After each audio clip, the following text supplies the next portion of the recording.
teruslah bertahan.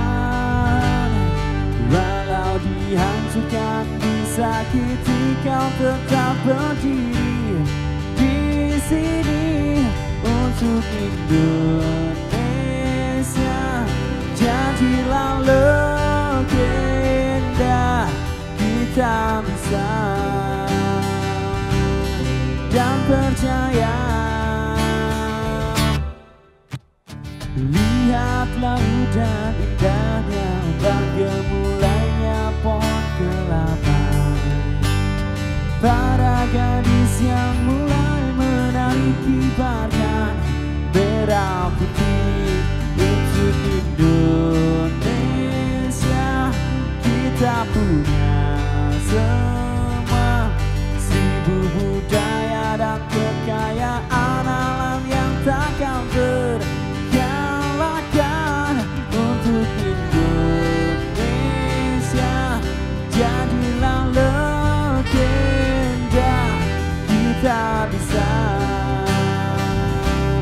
dan percaya. Darah Indonesia, aku lalui satu. Darah Indonesia mengajar selamanya. Darah Indonesia, walau badai menyadang, kau takkan pernah hilang. Walau badai menghadang Indonesia.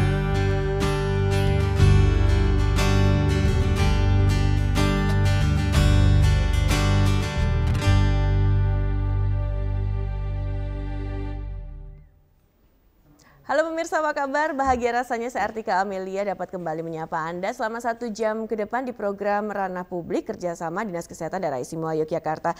Tadi teman-teman Soju sudah membuka dengan lagu Jadilah Legenda dipopulerkan oleh Superman is Dead. Nah, hari ini kita akan semakin bersemangat karena ada satu topik yang nanti akan kita diskusikan bersama terkait cegah penyakit tidak menular sejak dini. Nah, pemirsa, tentu saja menjaga kesehatan tubuh ini merupakan salah satu hal yang penting untuk kita lakukan karena untuk bisa mendapatkan kualitas hidup yang lebih baik. Nah, selain itu juga harapannya kita bisa terhindar dari berbagai macam penyakit. Kemudian selain itu untuk Anda juga pasti tidak hanya mengkonsumsi makanan dengan gizi seimbang, akan tapi jadi olahraga. Ini pun juga satu poin utama yang harus kita lakukan juga agar kondisi badan kita ini segar, prima dan juga bebas atau terhindar dari berbagai macam penyakit. Baik, 2 orang narasumber yang nanti akan berbincang bersama dengan saya di sini. Saya ingin memperkenalkan kepada Anda, di samping saya ada Pak Syukron Arif Mutakin SEMAP dari Komisi DPRD DIY. Pak Syukron, sehat, bahagia hari ini? Alhamdulillah, insya Allah. Insya Allah ya. Oke, baik. Kemudian juga ada Pak Joko Susilo SKM MKes, ini dari jurusan Gizi Politekes Kemenkes Yogyakarta. Pak Joko sehat juga? Alhamdulillah sehat-sehat. Oke. Sebagaimana topik hari ini. Baik, jika penyakit tidak menular sejak dini atau PTM ya, penyakit tidak menular. Mungkin langsung ke Pak Joko terlebih dahulu bisa menjelaskan kepada pemirsa apa itu penyakit tidak menular. Karena kita yakin banyak sekali nih penyakit-penyakit yang mungkin kita ketahui bersama, tapi mungkin lebih jelasnya ke Pak Joko. Monggo silakan. Ya, terima kasih waktunya. Jadi penyakit tidak menular namanya saya sudah singkatan PTM.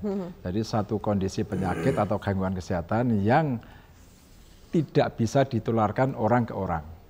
Tidak disebabkan karena mikroorganisme, virus, bakteri, jamur, dan rickettsia. Tetapi lebih banyak disebabkan adalah antar individu sendiri-sendiri. Jadi tidak disebabkan oleh mikroorganisme, tapi juga disebabkan karena kondisi individu per individu. Itu tidak menular. Oke, kondisi individu per individu itu bagaimana nih maksudnya nih Pak? Apakah dari gaya hidupnya atau pola makan dan lain sebagainya? Nah, jadi kondisi individu ini terkait dengan gaya hidup. Kalau kami nyebut PHBS ya, pola hidup bersih dan sehat. Sehingga pada kondisi PTM ini adalah ditambah T-nya di tengah, PHTBS. Ya, pola hidup tidak bersih dan tidak sehat. Ya, jadi kondisi-kondisi yang berkaitan dengan pola makan, pola aktivitas sehari-hari fisik, kemudian pola pikir ya stres gitu ya. Jadi stres, jadi kita be happy aja lah di sini gitu. Kemudian pola makan yang ya mungkin lebih banyak mengkonsumsi, kami sebut adalah G2L, gula, garam, lemak. Wah, enak semua itu. Gimana nih Pak Joko? G2L. Dan kurang BSA. Apa itu? Buah, sayur, air. Nah, jadi kalau tinggi G2L dan kurang BSA tadi, buah, sayur, nah itulah gaya hidup sekarang. Kurang aktivitas, konsumsinya yang tadi tinggi gula, garam, lemak, rendah sayur, buah, air. Gitu. Aktivitas fisiknya kurang.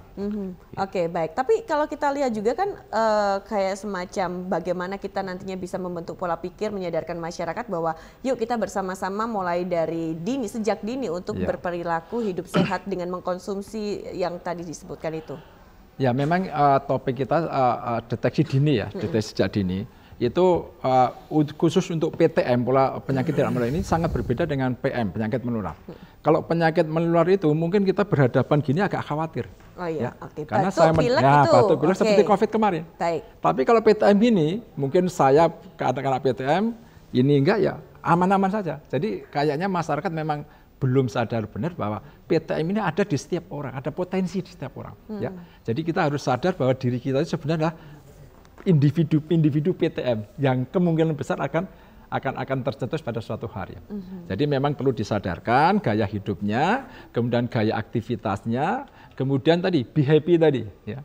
Jadi kita dikit-dikit nggak usah stres, santai gitu ya. Itulah kira-kira bagaimana menyadarkan masyarakat bahwa PTM ini insya Allah informasi jauh lebih berbahaya daripada penyakit menular. Kalau penyakit menular kasih obat mungkin sehari 2 hari sembuh. COVID kasih obat 14 hari sembuh. Kita kasih obat belum tentu sehari 2 hari sembuh. Sekarang kita terpapar belum tentu hari besok kita DM. Belum tentu hari besok kita hiperkolesterol. Bisa sewaktu-waktu nanti. Oke, baik. Terima kasih Pak Joko. Nah Pak Syukron, ini terkait PTM ini kalau dari Dewan sendiri ada tidak sih mungkin kayak semacam kebijakan dan lain sebagainya? Atau mungkin yang pertama Pak Syukron memandang tentang PTM ini sendiri seperti apa sih Pak sebagai awalan kita bahas secara general dulu? Oke, terima kasih. Sebelumnya tapi Mbak Tika, ini kan momentumnya kan Agustus ya. Ada apa?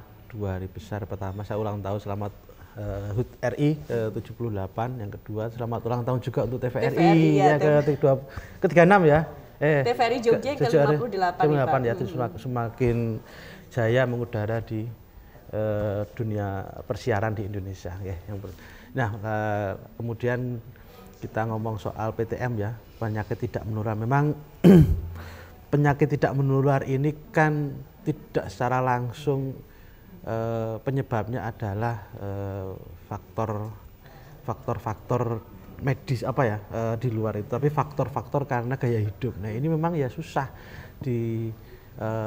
menurut kami ini potensinya untuk masyarakat Jogja sangat tinggi karena Jogja sekarang perkembangannya sudah sangat cukup pesat ya. Jogja menjadi kota yang berkembang. Dulu saya masih ingat betul kalau kita itu jam 9, jam 10 udah tidur gitu kan. Kalau sekarang jam 9 itu baru keluar. Baru keluar, ngopi, nongkrong gitu kan. Nah ini kan potensi untuk satu munculnya penyakit karena pola hidupnya berubah. Ada sekarang kafe yang buka sampai 24 jam ada sampai dini hari sampai kemudian. Nah ini kan orang bekerjanya jadinya jam segitu. Dulu kalau orang pulang jam 11, jam 10 aja sudah ya dipandang apa ya, kerjaan kok malam gitu kan. Tapi hari ini pulangnya malah justru pagi karena memang mereka bekerjanya mungkin ya angkringan kadang-kadang buka sampai 24, bukan sampai dini hari, atau kemudian beberapa tempat ya, apa yang itu bukanya justru malam kayak apa ya, beberapa makanan yang khas Jogja itu kan juga bukanya malam gitu kan. Ya makanan-makanan itu malah bisa dicari. Nah ini kemudian bisa berdampak pada munculnya penyakit-penyakit tidak menular tadi karena gaya hidup, karena udah berbeda kalau tidak bisa mengendalikan kan gitu kan. Nah masalahnya hari ini makanya butuh pengetahuan yang lebih kayak tadi ya, tadi disampaikan PTM karena gaya hidup, kemudian kurangnya aktivitas, kemudian tadi kurangnya asupan yang, nah ini kan makanya masyarakat harus tahu betul itu kan bagaimana gaya hidup yang baik, gaya konsumsi makanan yang tepat itu. Nah ini apa? Ya butuh pengetahuan Mbak sebenarnya. Oke, untuk mengubah mindset masyarakat itu sendiri seperti apa sih Pak? Sebenarnya itu masing-masing sih Mbak. Kalau kita mau cari informasi yang tepat, ya kalau misalnya, ya saya sering keluar malam gitu kan, karena sosialisasi misalnya kan gitu kan, sampai malam sampai jam 12 baru pulang. Habis itu biasanya perut lapar mampir bakmi gitu kan ya, akhirnya jadinya malam harusnya tidur nggak keisi, tapi karena kondisi ya mungkin harus makan nggak, godaannya itu lebih banyak itunya godaannya, akhirnya ya sudah bakmi bareng sama atau makan malam sama kader-kader misalnya. Jadi artinya itu membuat itu terus menerus ya, akhirnya kemudian kadang yang kita maunya disiplin, tapi akhirnya karena tuntutan pergaulan misalnya menjadi tidak disiplin ya. Kalau kita nggak mau menggantikan diri ya akhirnya ya sudah itu menjadi terbentuk muncul potensinya PTM menjadi lebih besar. Nah, memang satu pengendalian diri itu ada di masing-masing individu lah. Bagaimana dia mengendalikan godaan-godaannya. Imannya kuat enggak gitu. Gitu. Oke, saya ke Pak Joko. Pak Joko, kalau untuk penyakit tidak menular yang paling banyak ditemukan tuh apa Pak saat ini? Yang juga mungkin dikhawatirkan begitu untuk efek jangka panjang. Nah ini kebetulan alhamdulillah ini momen di 2022-2023 ini Kementerian Kesehatan sedang melonsing namanya transformasi kesehatan. Nah itu sebenarnya ujung-ujung sananya itu untuk menghandle 4 atau 5 kasus PTM ya yang sekarang ada. Ada istilah singkatan ini KJSUD. KJSUD. K kanker. J jantung pembuluh darah hipertensi. S stroke. U urologi perkemian atau sering disebut dengan ginjal, gagal ginjal. Yang D ini yang paling ujung tapi yang paling membahayakan diabetes mellitus. Penyakit gula. Nah, 5 inilah yang menyebabkan kematian sekarang tertinggi, bahkan tidak di Indonesia, di dunia. Ya, tertinggi. Ya, paling tinggi paling nomor 1 stroke. Di bawahnya ya adik-adiknya tadi, ya JSUD tadi gitu ya. Nah, inilah yang sekarang sedang digarap oleh pemerintah, terutama Kementerian Kesehatan supaya semua sadar bahwa KJSUD itu makin lama bukan makin berkurang, harus kita kurangi, tapi makin lama malah makin bertumbuh. DM saja dulu dikenal dengan namanya penyakit usia lanjut dulu. Ya kita punya bapak ibu mbah itu di atas 60 baru DM. Sekarang 40, 30 bahkan balita anak SD SMP sudah kena DM. Ini kata di gaya hidup tadi ya. Nggak ada aktivitas, makannya sembarangan, mau tidur pun masih mengkonsumsi. Nah ini KJSUD ini juga inilah yang menyebabkan BPJS itu tergerus itu gara-gara 5 ini. Bayangin saja mau ginjal ya cuci darah. Itu udah berapa biaya. Stroke kita tahu alat-alat stroke kayak apa modelnya. Jantung, alat-alat jantung itu yang banyak menggerus dana BPJS itu di situ. Sehingga kita ingin Indonesia sewaktu itu ini terkendali lah. Menurunkan derajat agak susah tapi bisa terkendali. KJSUD, kanker, jantung, urologi, ginjal, stroke, dan diabetes mellitus. Oke, kan sangat miris sekali nih Pak. Kalau tadi ternyata yang masih muda-muda ternyata ada yang kena diabetes mellitus. Itu lagi-lagi juga gaya hidup. Ya, orang benar. tua artinya juga memiliki satu peranan penting juga untuk misalnya makanan yang baik, yang sehat untuk anak itu seperti apa, seperti itu. Kalau di pendidikan kesehatan itu faktor keluarga itu nomor 1. Sekolah di kesehatan, kuliah itu nomor sekian keluar. Sepanjang bapak, ibu, saudara memberi contoh, nah itu lagi-lagi contoh makan yang baik, tidur yang baik, itu insya Allah anak-anak kita akan mengikuti. Ya. Tetapi mohon maaf ini tadi Pak Sukron sampaikan, bapaknya jam 11 keluar, ya anaknya akan mikir ngapain bapak ikut kan? Nah sekarang anak-anak muda kan banyak jam-jam tertentu di luar rumah. Yang kedua, anak-anak kita memang sangat jarang aktivitas. Kita masih ingat waktu kita remaja dulu, kalau mau beli makanan harus jalan kaki, naik sepeda. Sekarang 5 menit tangan kita tek-tek sudah datang. Jadi tubuh kita itu sekarang yang paling kuat itu otot-otot di jari ini. Karena sering gini-gini, tapi otot kaki enggak. Nah ini pola makan tidur ya. Harusnya yang bagus itu 1 jam sebelum tidur udah makan terakhir. Kalau saya biasa tidur jam 9, jam 8 itu atau jam 7 makan terakhir. Jangan makan lagi. Tapi sekarang anak kita di samping tempat tidur aja camilan. Kadang dini hari terbangun buka kulkas makan. Ini gaya hidup dan itu tidak disadari. Ya. Dan yang kedua juga budaya kita melakukan cek dini itu juga memang masih rendah. Cek dini. Oke, baik. Nanti pentingnya cek dini itu apa sih? Kita bahas ya. Kita harus jeda iklan terlebih dahulu. Pemirsa, tetaplah bersama kami di Ranah Publik.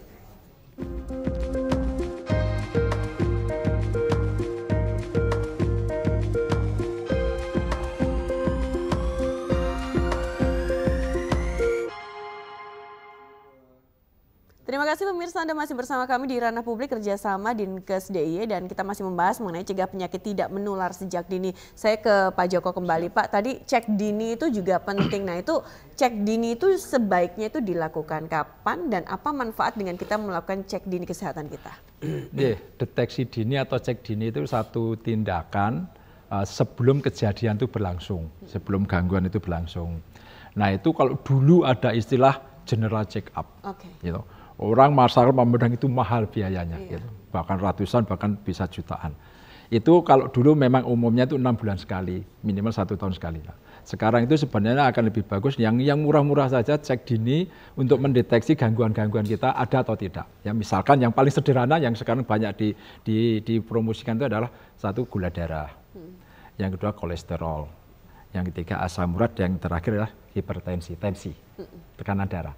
Itu 4 itulah sekarang murah kok di beberapa tempat. Tapi ingat itu bukan diagnosis, itu hanya tanda gejala. Jangan sampai nanti, saya kolesterolnya sudah 150, langsung saya kan nggak kena kolesterol. Nah, itu hanya tanda saja.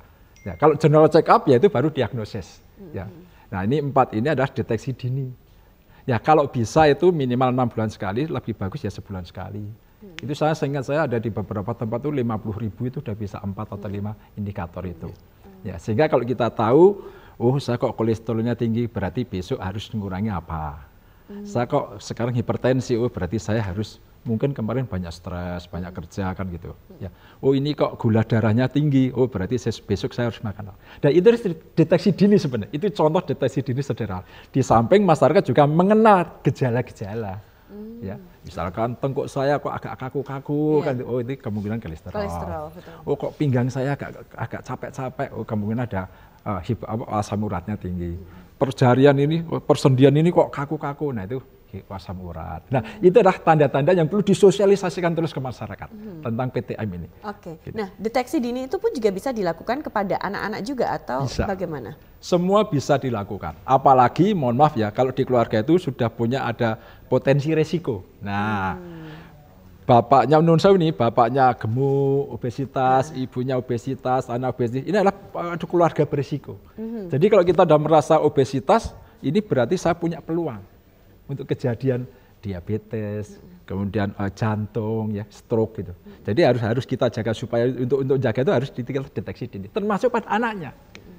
Apalagi khusus terutama untuk anak-anak yang memang berpotensi resiko tadi. Tidak semua anak, tapi kalau semuanya ya nggak apa-apa, lebih bagus lagi. Oke, baik. Pak Syukran, kalau Bapak melihat secara langsung di lapangan untuk kondisi-kondisi semacam ini, misalnya masyarakat khususnya di DIY dengan beberapa penyakit yang tidak menular ini masih banyak atau tidak sih Pak? Misal jantung, diabetes dan lain sebagainya. Kalau data pastinya saya belum pegang ya, cuman pasti lebih meningkat Mbak. Pasti meningkat. Jadi dengan tadi ya situasi hari ini seperti ini dan mungkin Pak Dokter nanti bisa Pak Joko bisa menyampaikan datanya saya, tapi data terakhir yang kami dapat itu meningkat. Kayak jantung itu meningkat itu kan. Banyak kasus-kasus jantung yang muncul, DM juga meningkat. Ya tadi masyarakat masih belum memiliki kesadaran yang yang sepenuhnya terkait dengan bahaya-bahaya itu. Biasa saja, masih tadi loh. Kadang-kadang juga ada masih pandangan-pandangan di masyarakat, nggak mau cek gitu Kak. Kenapa? Takut gitu kan. Malah justru tahu penyakitnya apa kan gitu kan, jadi lucu. Kalau dia malah nggak mau cek, malah takut ketahuan dari jadi masalah, jadi pemikiran dia. Nah itu harus dihilangkan seperti itu. Atau mungkin gejala-gejala yang mungkin tidak disadari gitu kan. Tadi kan ada beberapa gejala misalnya yang itu, atau gejala pusing misalnya kalau akhir bulan misalnya. Gitu. Kalau itu beda lagi ya Pak itu ya. Pusing belum gajian, pusing cicilan ya. Nggak, artinya gejala-gejala itu yang membutuhkan diri kita sendiri. Dokter atau alat itu hanya untuk sebagai memastikan. Jadi deteksi awal, baru kemudian harus ada follow up dari individu-individu itu. Nah kalau kita hari ini nggak sadar akan pentingnya kesehatan, tahu-tahu sudah parah tadi ya, sudah misalnya kolesterolnya udah tinggi, terus kemudian sudah ginjalnya sudah parah, kondisinya kan sudah susah disembuhkan. Akhirnya kemudian menguras kemudian BPJS tadi. Nah kalau dari awal ya pola hidup sehat ini penting menurut saya. Nah ini yang maksud saya kami sebagai DPRD hari ini ya terus dengan adanya Germas, gerakan masyarakat hidup sehat, itu kita sering sosialisasi ke semua lini elemen. Hanya memang yang masih belum semua terjangkau kan gitu kan. Nah maksud kami dengan banyaknya semuanya berperan dalam Germas ini, baik itu pemerintah, legislatif kayak kami, kemudian kader-kader kesehatan, misalnya di lembaga-lembaga kayak siaran TVRI ini bagus ini, ada informasi-informasi terkait dengan gerakan masyarakat hidup sehat itu sering diinformasikan, bahkan channel-channel konten-konten itu atau hari ini selebgram itu ya ayo diminta dong mereka untuk juga ikut mengkampanyekan pola hidup sehat gitu kan. Karena kalau enggak ya ini sesuatu yang kadang nggak bisa dijadikan. Kalau kena virus penyakit langsung ada reaksi. Kalau ini kan enggak, proses panjang ya Pak. Butuh harus tumpuan dulu, kemudian baru kita panennya itu mungkin iya di usia-usia mungkin karena kondisi masing-masing organ itu berbeda-beda. Kadang-kadang kayak umur kayak saya ini kan mulai kalau nggak waspada kan mulai usia panen penyakit kayak gini kan. 40 ke atas ini kan usia kepala 4 ini. Jadi tiba-tiba sudah pegel sininya gitu kan. Gitu kan. Sudah kemudian ada gangguan pencernaan, ada gangguan yang lain. Itu karena kita mungkin awal-awalnya nggak sadar bahwa kita butuh deteksi awal untuk mencegah. Gitu Mbak. Oke, kalau selama ini dilihat nih Pak, tantangan atau hambatan terbesar yang terjadi di lapangan apa sih, khususnya kepada masyarakat yang mereka ini mungkin belum terbiasa dengan pola hidup sehat gitu, tapi kadang masyarakatnya sendiri juga ngerasa saya sehat-sehat aja kok, tapi ternyata di balik itu semua memiliki penyakit yang lain seperti itu. Ini fakta lagi Mbak, fakta di Jogja itu SDI-nya SDI Spot Development Index. Nah, ini data registrasi SDI Jogja itu di bawah rata-rata nasional. Ini PR lah bagi kita semua lah. Kenapa kok bisa begitu? Apa yang terjadi? Ya pola hidupnya masyarakat berubah tadi. Tadi orang nggak perlu datang ke warung, hanya kan jadi SDI itu yang diukur kan kebugaran, gitu kan. Orang bugar itu kan butuh satu aktivitas, kemudian olahraga.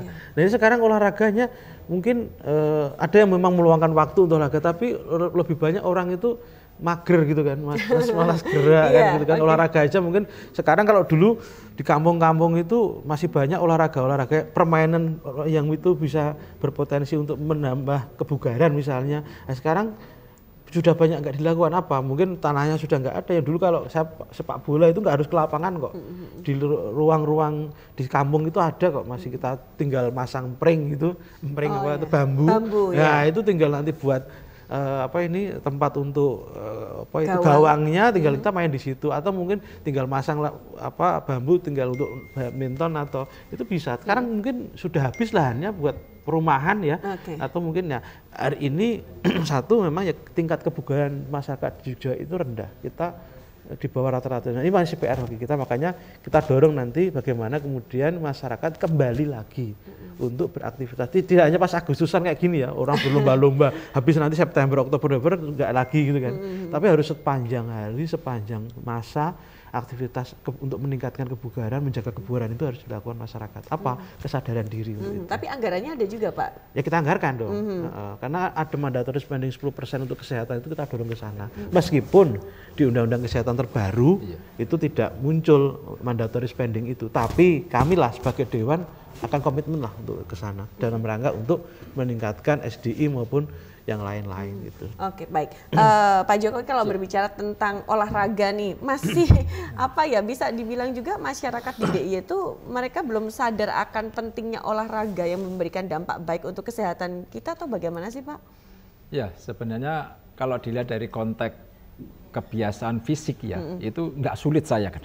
Ya, cukup 30 menit per hari jalan, bersepeda, itu 3 menit, 1 minggu 5 kali saja. Padahal di rumah juga bisa ya Di dilakukan rumah ya? bisa. Di rumah. Itu sebenarnya itu cara ya. Jadi kita sadarkan, udahlah kamu ke kantor jalan ya toh, ke sana jalan ya. Cukup 5 hari seminggu itu udah 30 menit per hari sudah cukup ya.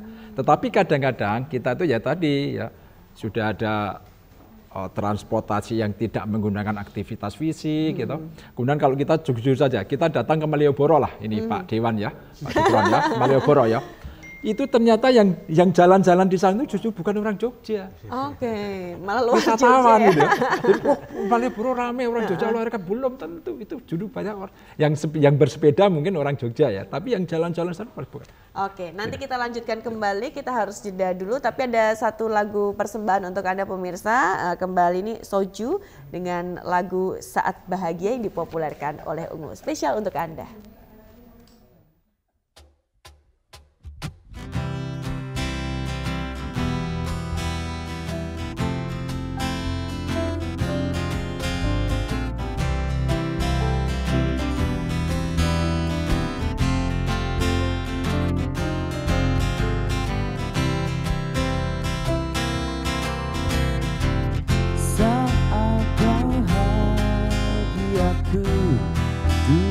Berdua denganmu hanyalah bersamamu.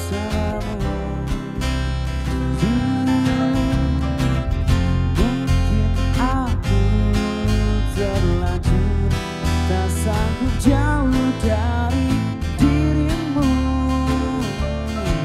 Ku ingin engkau selalu untuk jadi milikku. Ku ingin engkau mampu. Selalu bisa temani diriku sampai akhir hayatku, meskipun itu hanya terucap dari mulutku, dari dirimu yang selalu mampu bahagiakan aku hingga ujung waktuku selalu.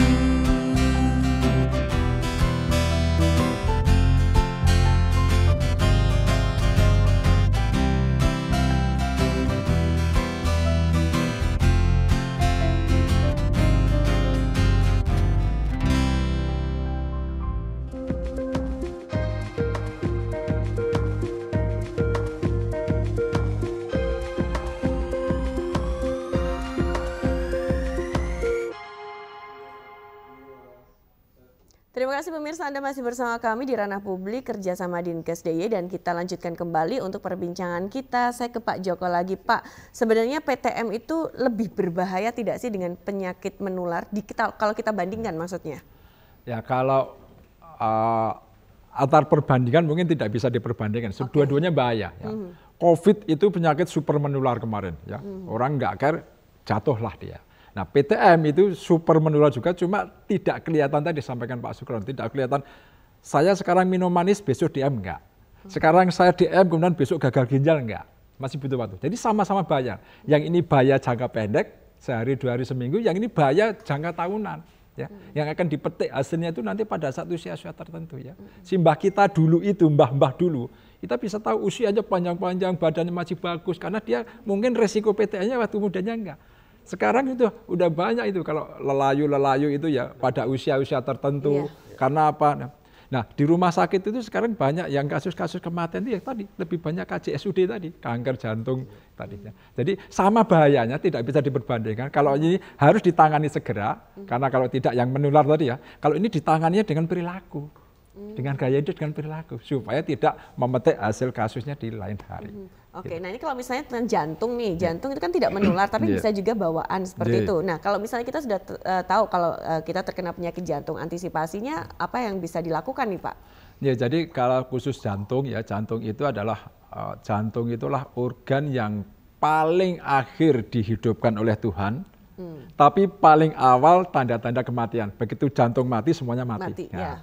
Jadi jantung ini kalau sudah ada tanda-tanda, seyogyanya karena ini lebih bernuansa sangat medis ya. kalau udah terkena tanda tadi oleh bernuansa sangat medis, itu harus segera nyampaikan pada tenaga medis ya, dokter ya kayaknya. Jadi misalkan ya, ini orang ini kok menggah-menggah terus napasnya, kemudian biru di ujung-ujung jari gitu ya. Kemudian punya riwayat hipertensi yang luar biasa. Ini seyogianya dia lebih sering ke dokter ya. Ada kasus dia sudah terbiasa gitu, gangguan-gangguan gitu, tapi tidak ke dokter.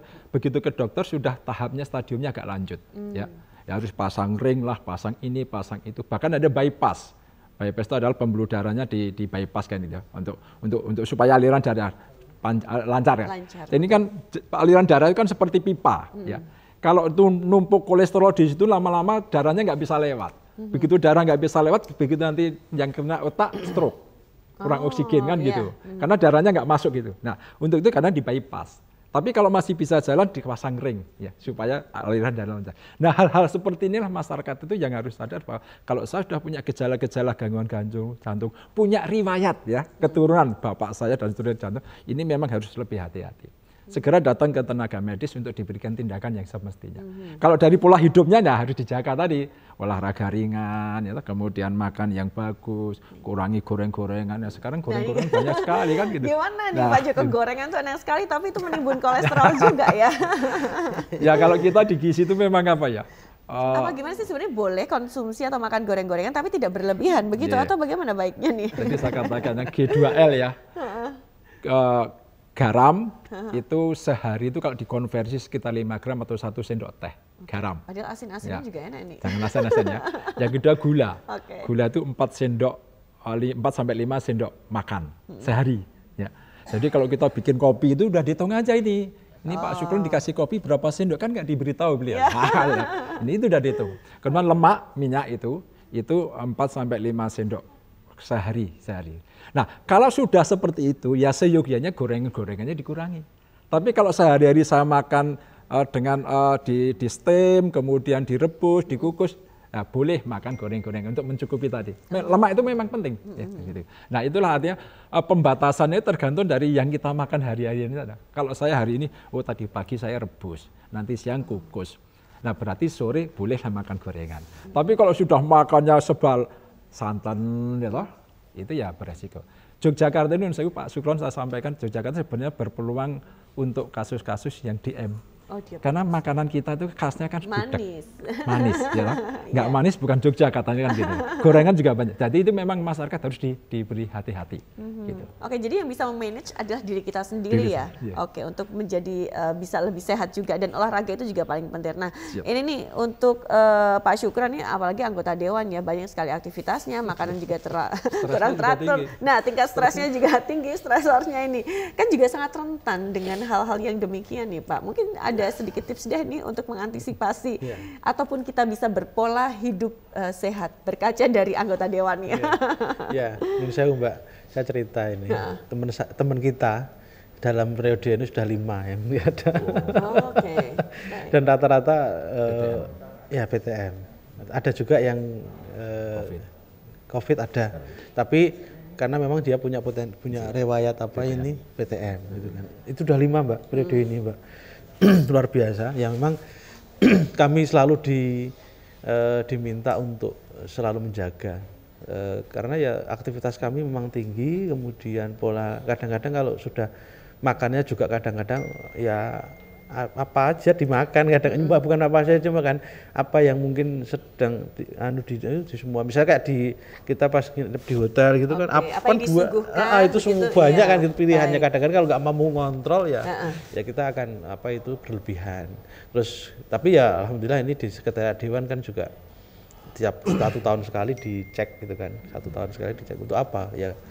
Kalau kita nggak ngerti ya kondisi kita ya akhirnya kita itu jadi abai kan, abai. Nah cuma gini, jadi kalau kita ngomong soal pencegahan ya Germas ini kan ada 7 langkah kan gitu kan, ada 7 langkah yang bisa dilakukan oleh masyarakat mulai dari ya rutin aktivitas fisik misalnya, banyak lah mungkin tidak harus yang berat-berat, harus ikut nge-gym atau apa, enggak perlu.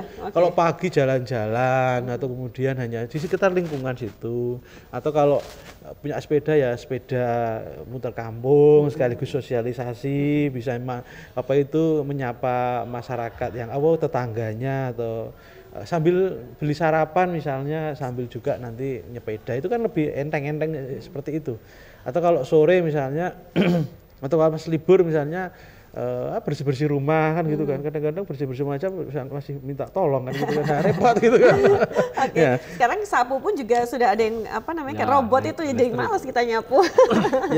Akhirnya kita kalau semuanya tadi dulu orang-orang itu usianya panjang karena memang semuanya dilakukan sendiri. Ya, kita itu kadang-kadang disuruhkan orang lain, kadang-kadang jadi itu memang itu baik, cuman enggak hari ini harus ada yang kita lakukan sendiri dalam rangka untuk aktivitas. Yang kedua ya makan buah sayur tadi itu kan bagian dari germas, dan tidak merokok. Ini agak susah buat saya nih. Karena saya perokok gitu kan.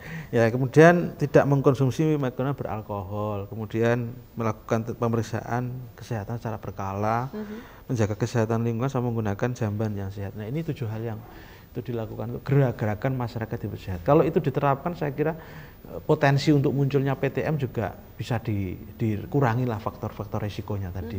Ya, selain yaitu tadi kebiasaan-kebiasaan yang itu membuat kita abai pada hal-hal yang terkait dengan kesehatan. Ya, kalau kita mau, karena semakin ini kan Indonesia ini ya, termasuk Jogja ini kan ya tingkat kesejahteraan semakin bagus gitu kan. Mau beli apapun bisa. Cuman itu tadi kalau kita nggak bisa mengendalikan kontrol diri, pengendalian dirinya kurang, ya jadi yang terjadi panen penyakit tadi. Dan itu di usia-usia yang mungkin sudah kita tidak produktif. Nah, repot kan, masih produktif masih bisa nyari duit ya Pak. Ya, tapi kalau sudah nggak produktif, nggak punya kalau pegawai negeri ada pensiunannya. Tapi kalau yang orang-orang swasta gitu sudah selesai, tidak bekerja, tidak produktif, tidak ada pendapatan, kemudian mau bayar BPJS susah karena sudah nggak Nah, ini yang terjadi, yang masyarakat miskin, ya rawan miskin gitu kan, ada miskin rawan miskin ini menjadi bertambah di Jogja ini kan, mungkin ya faktor-faktornya juga itu juga kemiskinannya masih tinggi karena mungkin mereka tidak mempersiapkan di usia lanjutnya untuk, karena dulunya mampu kemudian tidak mampu karena faktor-faktor itu. Itu mungkin juga loh Mbak, karena masih bacaan-bacaan kami sebagai anggota dewan gitu. Oke, baik. Tapi sekarang gini juga sih, saya ke Pak Joko aja ya. Masih ada anggapan masyarakat loh, kalau misalnya orang dulu nih Pak kan makan kan seadanya bebas, toh juga nyatanya sehat-sehat aja. Nah sekarang kita padahal makan sudah diatur, kemudian pola makannya juga sudah berusaha sebaik mungkin sesuai dengan gizi seimbang. Tapi kok tetap aja ada penyakit yang terdapat di dalam tubuh kita. Apa yang terjadi nih kok bisa seperti ini? Ya sebenarnya faktor makanan itu hanya salah satu faktor ya. Jadi ibarat saya masuk energi 2000. Kalau kemudian saya keluarkan 2000 pas, nggak akan ada tumpukan lemak di tubuh saya. Nah, makanan saudara kita, mbah kita dulu masuk 2000, apapun masuk ya. Anak sekarang juga 2000. Tetapi simbah kita dulu, orang dulu aktivitas fisiknya dikeluarkan untuk mengurangi yang 2000 tadi. Nah sekarang ya toh, masuk 2000, duduk nyantai ya toh, kemudian main game itu. Nah yang keluar apa? Ya, apalagi masuknya malam hari, ya toh. Yang keluar apa? Itu bisa jadi seminggu itu bisa bertambah 1 kilo beratnya. Dengan bertambahnya berat badan, tumpukan lemak dalam tubuh kita, itulah resiko munculnya kasus-kasus PTM. Ya. Jadi sebenarnya apapun yang dimakan itu nggak jadi masalah. Hanya memang kadang-kadang ada yang menganalogkan bahwa makanan dulu kan alami, makanan sekarang kan tidak alami. Ya. Nah sekarang kan ya tadi pilihannya banyak sekarang. Ya. Simbah-simbah kita dulu pilihannya di situ, sekarang pilihannya banyak. Tetapi bukan masalah makanan tadi, tapi masuknya sama keluarnya itu harus berimbang. Gitu. Maksudnya, apalagi kalau lingkungan keluarganya sudah punya potensi resiko. Nah sekarang contoh saja misalkan di perkantoran ya, perkantoran. Pada jam-jam tertentu itu saya kok punya keyakinan banyak makanan masuk ke kantor itu. Ya. Dengan cara apa misalkan ojol atau apalah gitu ya, itu masuk. Kenapa? Karena karyawannya itu dulu jalan ke warung. Oke, sekarang tinggal duduk. Sekarang tinggal main, duduk datang makanan. Padahal di kantor itu sudah disediakan sepeda. Oke. Kan ada sekarang kantor ini akan sepeda, DPRD pun ada sepeda. Tapi kadang-kadang dia nggak dimanfaatkan. Ngapain sepeda, ngapain jalan, mau gini aja dia datang. Ya. Jadi memang budaya aktivitas fisik ya. Saya juga bukan contoh yang baik. Ya. Saya juga berusaha seminggu sekali saya ke kantor bersepeda dari rumah. Sepeda ontel lagi. Ya. Saya penggemar ontel gitu. Kemudian dari Sabtu atau Minggu minimal salah satu Sabtu atau Minggu syukur dua-dua bersepeda berkeliling sampai ke Malioboro gitu, sampai ke Sleman gitu. Ya, supaya tadi makanan yang saya masukkan selama seminggu itu segera saya keluarkan sebanyak-banyaknya. Oke, baik, gitu. terima kasih Pak Joko. Semakin menarik. Kita masih punya satu sesi lagi. Kita akan lanjutkan lagi pemirsa untuk perbincangan kita hari ini. Tetaplah bersama kami di Ranah Publik.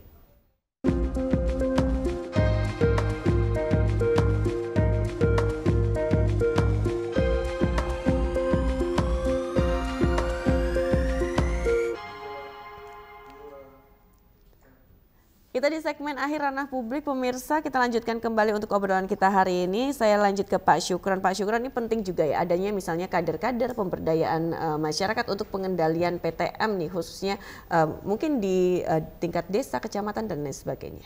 Ya,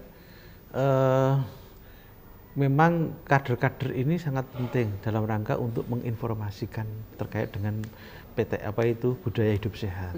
Mereka perannya di masyarakat cukup penting untuk menginformasikan dan menyebarluaskan informasi-informasi itu. Banyak yang ya dengan melalui media kayak posyandu misalnya, kemudian pertemuan-pertemuan di kampung misalnya. Ini sudah bagus gitu kan.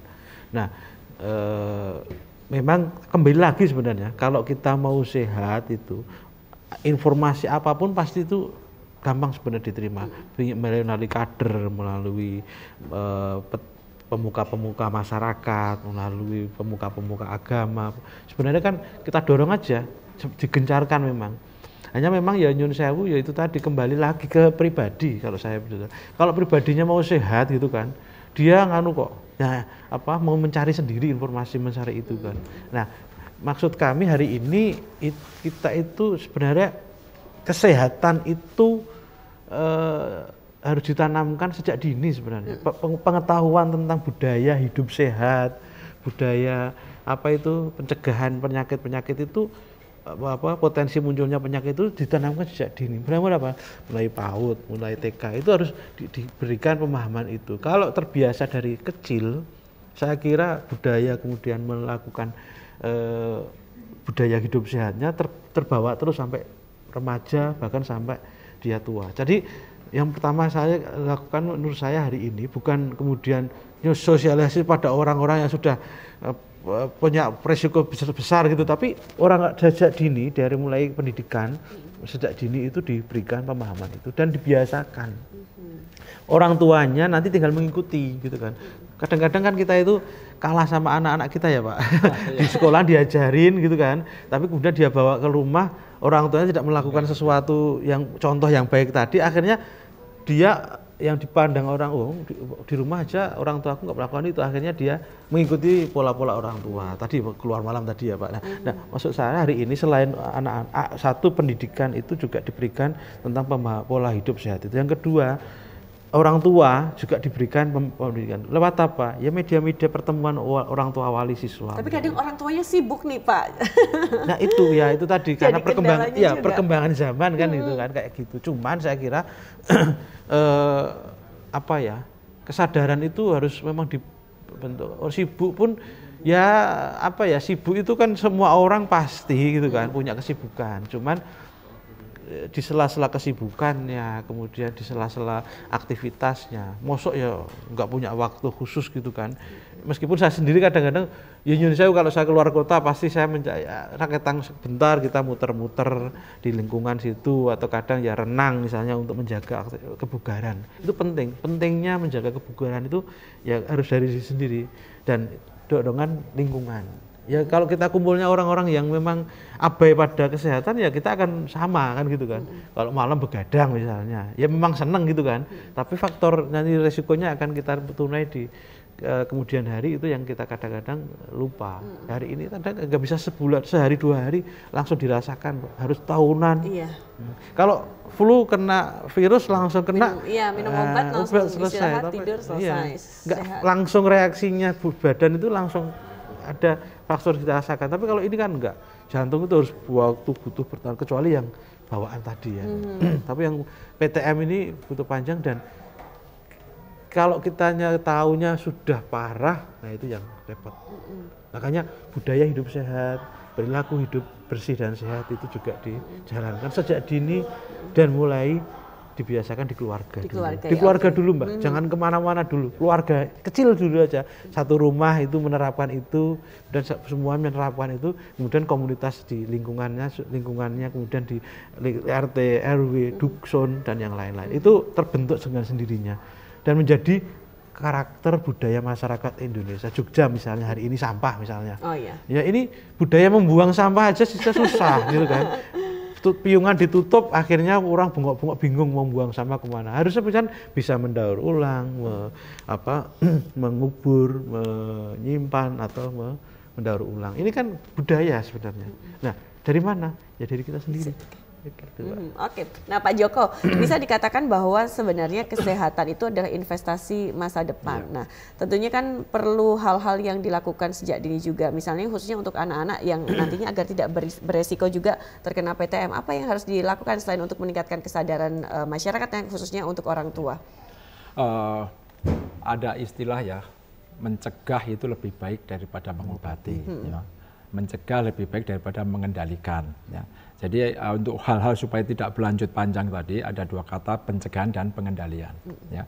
Mencegah itu adalah segala sesuatu belum terjadi. Ya. Tadi pola hidup, baik itu pola hidup makan maupun pola hidup yang lain. Yang kedua lingkungan. Ya, lingkungan. Tapi kadang lingkungan nggak mendukung. Nah itulah lingkungan harus mendukung. Kalau di perkantoran upayakan di situ ada stesen untuk sepeda. Ada stesen untuk trek, gitu, jalan. Itu lingkungan. Yang ketiga adalah pencegahan. Yang ketiga ini yang paling inti pada diri sendiri adalah identifikasi diri. Bagaimana itu caranya? Berat badan ideal, indeks massa tubuh, cek gula darah, cek kolesterol, cek asam urat, dan cek tekanan darah. Itu individu, ya. Kira-kira punya saya itu udah ideal belum? Kan gitu. Nah ini individu. Itu pencegahan. Nah begitu masuk pada pengendalian, ini sudah ada resiko. Sini sudah ada resiko nih kalau pengendalian itu ya. Itu dengan kata-kata cerdik. Nah, apa itu istilah cerdik? Nah, ada istilahnya juga nih Pak. Sekaligus saya ingin mempromosikan ini tagline dari pemerintah khususnya di DIY ya. Cerdik. CERDK. C, cek kesehatan secara rutin. Ya. Oh ini saya punya resiko, mari kita cek. Kemudian enyahkan asap rokok, bukan enyahkan rokok ya, tapi enyahkan asap rokok. Rokoknya. Asap rokoknya ya. Artinya bagi yang tidak perokok pun harus ada di lingkungan yang tidak ada asap rokoknya. Ya. Yang R, rutin aktivitas fisik. Olahraga nih misalnya. Olahraga. 30 menit sehari, 5 hari seminggu. D, I, diet. Nah tadi makan ya. Makannya harus diatur. Tadi saya katakan jangan TG2L, tinggi garam, gula, lemak. Ya, maksimalkan buah, sayur, air. Ya. Nah, yang terakhir K, kendalikan stres. Nah, ini nih yang karena mungkin juga pekerjaan itu kan banyak dan lain sebagainya, permasalahan kadang stres juga nih Pak. Nah, kalau kendalikan stres itu lebih bernuansa spiritual ya. Artinya kalau kita mengerjakan sesuatu itu dengan senang. Dengan enjoy. Mencintai pekerjaannya berarti ya. Jangan grundel, jangan pernah menyalahkan pihak lain kalau kita gagal. Itu pengendalian stres. Kalau kita mohon maaf ya, saya selalu menyalahkan Pak Sukron. Saya yang stres, Pak Sukronnya nggak stres. Ya, pihak lain nggak akan stres, tapi saya yang selalu stres. Tenang dalam bekerja, mencintai pekerjaan. Kalau ada sesuatu, selesaikan dengan bijak. Keep smiling, ya. Keep spirit. Ya. Itu tetap semangat, itu insya Allah stres akan terkendali. Itu cerdik. Cerdik ya. Gitu. Baik. Ini juga sudah di penghujung acara. Mungkin kita bisa ngobrol di lain kesempatan, Pak Joko. Mungkin singkat saja ada yang ingin disampaikan untuk closing statement kepada pemirsa. Silahkan. Baik, PTM adalah investasi jangka panjang. Artinya kita harus berinvestasi penyakit-penyakit yang bisa kita kendalikan. Ya. Jangan sampai kita memberikan investasi pada anak cucu kita nanti.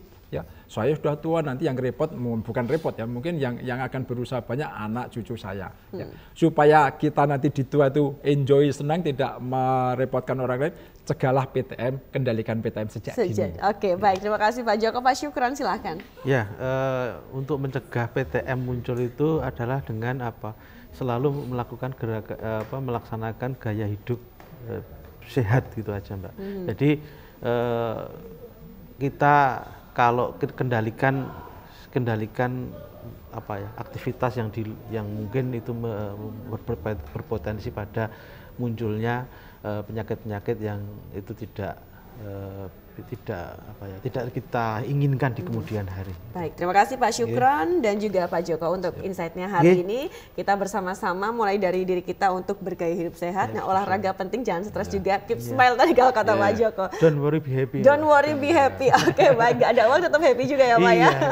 Baik pemirsa, saya Artika Amelia harus pamit dari Ranah Publik kerjasama Dinkes DIY. Ada satu lagu terakhir yang akan dinyanyikan oleh Soju. Ini dipopulerkan oleh Pamungkas, lagunya itu Kenangan Manis. Dan kita akan berjumpa lagi di lain kesempatan. Sampai jumpa.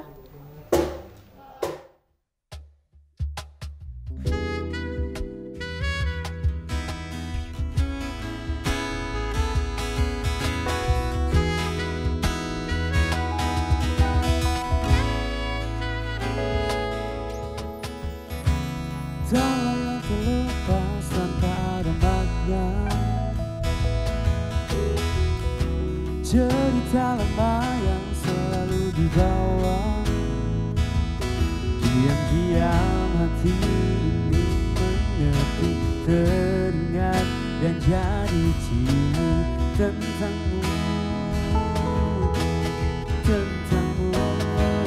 untuk sementara sampai berjumpa bersama-sama.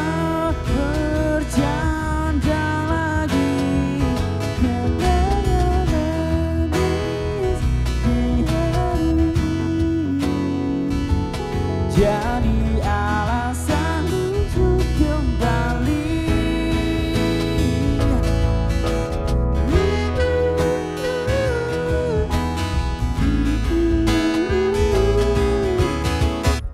Semua mimpi tinggi dan segala teman dijadikan jangka untuk bersama.